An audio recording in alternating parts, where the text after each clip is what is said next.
Bayangkan ya, pahala yang diperoleh oleh ibunya Imam Bukhari mengajarkan 500.000 hadis. Imam Bukhari buta. Dari usia 12 sampai 16 tahun itu, beliau menghafal 500.000 hadis. Dari mana? Ibunya yang membacakan hadis itu tiap hari. Beliau rekam itu. Bayangkan sekarang pahala yang dimiliki oleh sang ibu dari Imam Bukhari. Imam Bukhari dapat pahala, ibunya juga gitu loh. Subhanallah. Bayangkan kalau bunda sekalian itu menjadi orang seperti itu.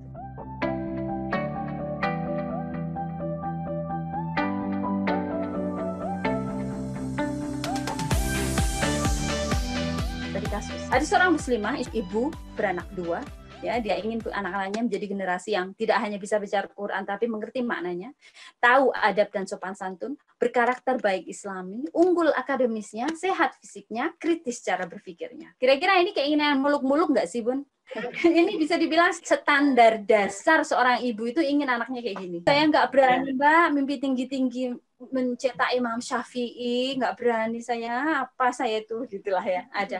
Nah, bisa saya mencetak Imam Bukhari yang hafal hadis 500.000 hadis dalam waktu 4 tahun. Ya Allah, wong saya ngomong Muhammad Shallallahu Alaihi Wasallam aja masih gradul misalnya gitu ya. Memang itu adalah impian yang luar biasa dan kita harus bermimpi besar. Tetapi ini adalah keinginan normal setiap ibu, bisa dibilang. Ini keinginan saya juga. Kalau anak saya bisa seperti itu, sudah alhamdulillah ya Allah, alhamdulillahirabbil alamin. Syukurnya luar biasa gitu loh. Tapi ternyata untuk mendapatkan ini tentunya butuh waktu untuk membina dan mengiringi tumbuh kembang mereka. Dan mesti punya gelar untuk membersamai tumbuh kembang mereka. Paling nggak usia 0 sampai 7 tahun. Nah, tapi kalau ekonomi keluarga itu membutuhkan keterlibatan kita karena kurang, ya gimana kadang kita harus membantu karena mungkin nggak cukup untuk beli ayam, makan tempe melulu gitu ya, proteinnya nanti mana gitu, atau mungkin untuk bayar sekolah. Makanya si bunda harus kemudian memilih, saya harus bekerja membantu ekonomi, tapi pekerjaan apa ya yang bisa membuat saya itu bisa tetap bersama anak-anak? Solusinya adalah pekerjaannya fleksibel, yang nggak harus meninggalkan anak kepada pembantu atau kepada orang lain gitu ya. Dia yang harus memegang kendali tentang kapan bekerja dan kapan libur, misalkan kalau anak sakit. Nah, itu tidak lain pilihannya adalah merintis usaha. Biasanya begitu. Usaha butuh modal, pinjam uang. Pinjam uang orang nggak gampang. Mau pinjam bank takut dosa riba. Nah, ini kasus yang sangat umum. Sekarang bayangkan, Bun. Ini masalahnya ya. Sekarang bayangkan, jika ada dana insentif ya untuk bunda yang punya anak presekolah. Ya ini bayangannya loh ya. Ya ini itu tadi masalahnya sekarang ini.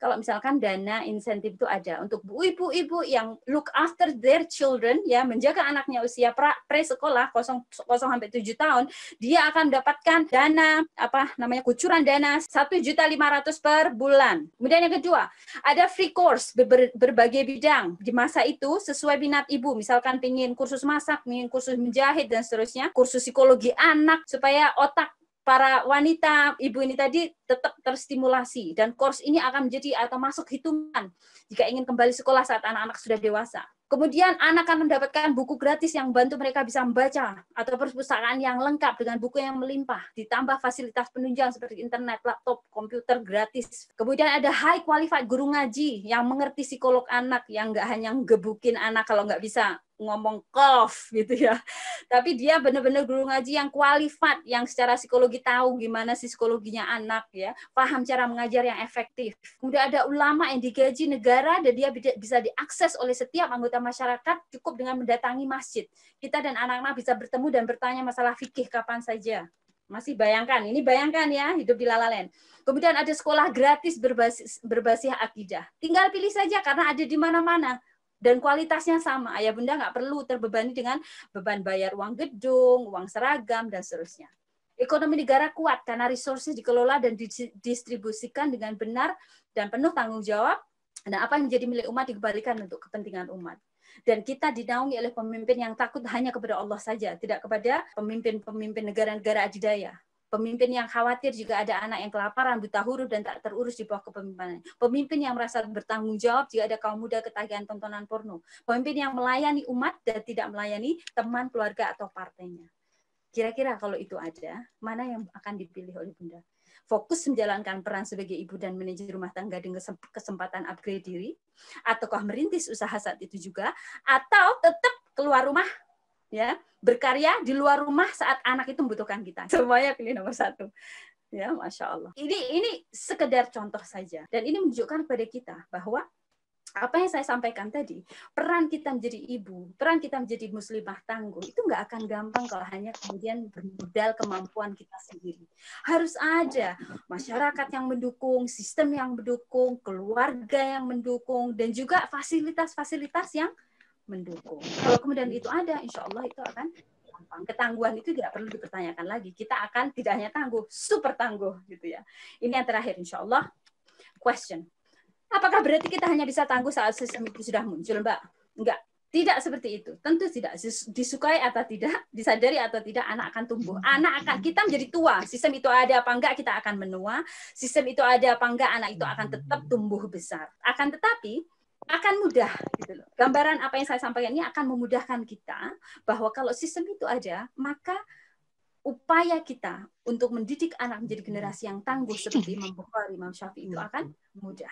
Dan kalaulah ada, mungkin kita harus mengorbankan diri kita atau anak kita. Kalau kemudian kita tinggal bersama anak kita, mengorbankan karir kita. Kalau kita bekerja, mungkin kita harus mengorbankan anak kita.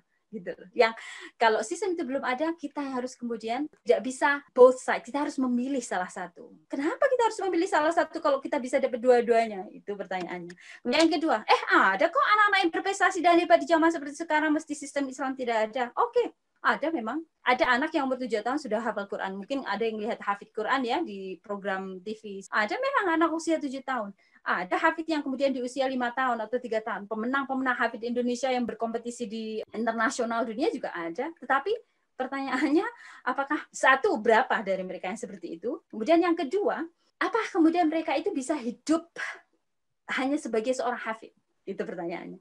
Berapa banyak sekarang ya? Memang ada beberapa universitas memberikan fasilitas kepada hafid, tetapi berapa banyak prosentasenya gitu ya? Kenapa hanya 1, 2, 3, 4 orang? Ada banyak, dan semua kaum ibu pasti menginginkan anak-anaknya itu menjadi penjaga Al-Qur'an yang paham Quran tetapi juga mampu untuk bersaing di dunia akademis gitu ya. Dan seperti yang saya bilang tadi, nggak mungkin juga orang-orang atau hafid ini hidup sendiri gitu loh. Seorang anak yang berprestasi tidak akan bisa hidup sendiri. Mereka akan hidup dengan orang-orang yang lain. Pernah dengar kan ya, ada orang hafid yang kemudian kecanduan pornografi, kecanduan games gitu. Jadi kayak ini hafal Quran, tapi kok nggak ada akhlaknya. Hafal Quran, tapi kok nggak ada istarnya atau bekasnya gitu. Ya karena memang yang dilihat adalah satu aspek saja. Ya, jangan salahkan hafidnya aja gitu loh. Ada peran dari lingkungan sekitar yang kemudian berpengaruh. Ada tidaknya sistem sepertinya hanya menjadi alasan untuk tidak berkarya saja, Mbak. Toh ada ibu yang berhasil mendidik anak-anaknya. Mereka lurus-lurus aja, pakai kerudung, sholat, haji, tapi dia juga insinyur, dokter, manajer, kepala sekolah, dan sebagainya. Iya memang, gitu ya. Tapi apakah bisa dikatakan ini alasan tidak berkarya? Enggak juga, gitu loh. Enggak bisa dikatakan seperti itu, karena pertanyaan lurus-lurus saja itu seperti apa, gitu ya. Mereka bilang, anak saya lurus-lurus aja lah. Lurus itu definisinya kayak apa? Apakah lurus itu kalau dia punya rumah gedong, rumah mewah, mobil besar, bisa liburan, kemudian juga tetap sholat, itu berarti cukup? Gitu. Pertanyaannya apakah itu cukup? Ya nggak cukup gitu, karena Islam itu tidak hanya seputar tentang hal itu. Jadi ada orang yang menganggap bahwa orang yang berhasil itu adalah orang yang seperti itu. Gitu. Padahal kalau semua kaum muslim itu mikirnya kayak gitu, ya nggak akan ada Imam Syafi'i, Imam Bukhari. Kenapa mereka itu berpikirnya jauh lebih dari harta, tahta, ya, kemudian punya suami, punya istri, punya anak. No, it's beyond that. Dan kalau kemudian kita itu mikirnya hanya seputar itu, oke lah, boleh. Kalau kemudian kita mendapatkan kesulitan, of course, wajar kalau kemudian kita mikirnya masih seperti itu. Tapi kalau kemudian kita sudah keluar dari kungkungan itu, ya kita mikirnya lebih jauh lagi. Bagaimana saya bisa mengabdikan kehidupan saya, ruhnya seorang Yumna, seorang Ida, seorang Aisyah, itu bisa tinggal live until in the next 100 years. Bayangkan ya, pahala yang diperoleh oleh ibunya Imam Bukhari, mengajarkan 500.000 hadis. Imam Bukhari buta. Pada saat 4 tahun buta, dari usia 12 sampai 16 tahun itu, beliau menghafal 500.000 hadis. Dari mana? Ibunya yang membacakan hadis itu tiap hari. Beliau rekam itu. Bayangkan sekarang pahala yang dimiliki oleh sang ibu dari Imam Bukhari.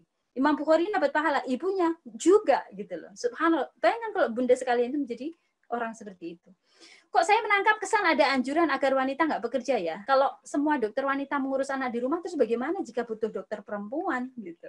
Bekerja atau enggak itu adalah pilihan. Yang tadi saya sampaikan, sekarang ini kita wanita nggak punya banyak pilihan. Mereka bekerja sebagai sebuah tuntutan. Gitu loh. Tuntutan dalam arti kalau nggak bekerja anak saya makan apa? Kalau nggak bekerja saya nanti bisa ngirim anak itu ke kuliah di mana? Nggak akan kuliah gitu kan. Jadi makanya tadi saya sampaikan bekerja itu menjadi sebuah tuntutan. Ya memang untuk masa sekarang bisa jadi ini adalah sebuah pilihan yang sulit. Saya ingin pemikiran kita itu jauh lebih dari itu gitu loh. Meningkat lebih lagi. Nggak hanya sekedar bekerja atau nggak bekerja, enggak. Tetapi lebih dari itu. Kenapa kemudian seseorang itu dituntut untuk bekerja? Apa yang menyebabkan mereka itu merasa harus dituntut? Apakah tuntutan zaman atau kemudian sistem di mana kita tinggal? Gitu ya. Karena pada kenyataannya sekarang adalah zaman kapitalis yang semuanya serba uang. Uang memang bukan segalanya, tapi ternyata banyak sekali hal yang tidak bisa dibeli tanpa uang. Sekolah, segala macam yang harusnya itu menjadi fasilitas hak asasi dari seorang citizen tidak kemudian dijamin. Kalau memang tidak ada sistem Islam, ya nggak perlulah membayang-bayangkan daripada panjang angan-angan. Terima aja lah kenyataan yang ada. Gitu. Nah ini proses berpikir yang pesimis. Memang ada kesan realistis gitu ya, kesannya realistis karena menerima kenyataan. Tapi ini adalah sebuah kepasrahan. Allah sudah berfirman dalam Al-Quran surah Ar-Ra'd ayat 11, innallaha la yughayyiru ma biqaumin hatta yughayyiru ma bi anfusihim, bahwa Allah tidak akan mengubah nasib suatu kaum sampai dia mengubah diri mereka sendiri.